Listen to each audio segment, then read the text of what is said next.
On board as well, Robert Weiner, Democratic strategist, columnist, and former communications director for Clinton drug czar General Barry McCaffrey. He's also former chief of staff for the House Committee on Aging. Bob, good to have you back as well. Alan, it's a pleasure, but when someone like Rand Paul says, it's complicated, it's maybe a state issue, you know that, oops, we don't want the court to act on that one. But when it's our issue, oops, we can do it on abortion, we can do it on affirmative action, we can do it on health care. Who did it on abortion? You guys did it on abortion. Pick your issue, and then you did it on affirmative action.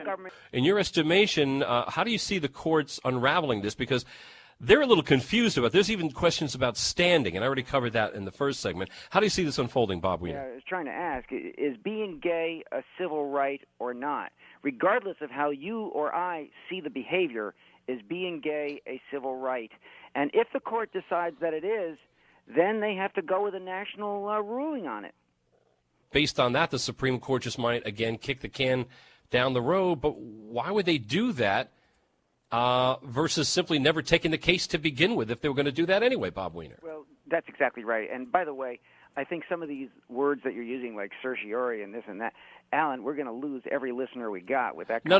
In the first segment, I already explained what certiorari is. I already explained what it is. And my audience is a little brighter than most, Bob. Okay, they understand Socratic dialogue, point counterpoint, counter to point counterpoint. This is not the show that gravitates to the lowest common denominating perspective because I don't care about the lowest common denominating perspective. I'm going to talk in the eighth grade language I know, which is that this court is not one which has bucked the issues, whether it's health care or Citizens United and campaign finance. If they take a case, there may be a justice that whines, like Alito just whined and said that this is new. It's newer than the Internet. It's newer than cell phones, Alito just said. But I think he's in the minority. I think they, by majority, took the case because they intend to rule. Mm-hmm. And so I think that they will rule, and I think they see the handwriting on the wall. They see the polls. They see the movement by 20 points, the flip in the American attitude, and they will rule in favor of gay marriage. That's how I see this coming. So apparently, Bob, those who are in opposition to gay marriage from the right are committing bigotry.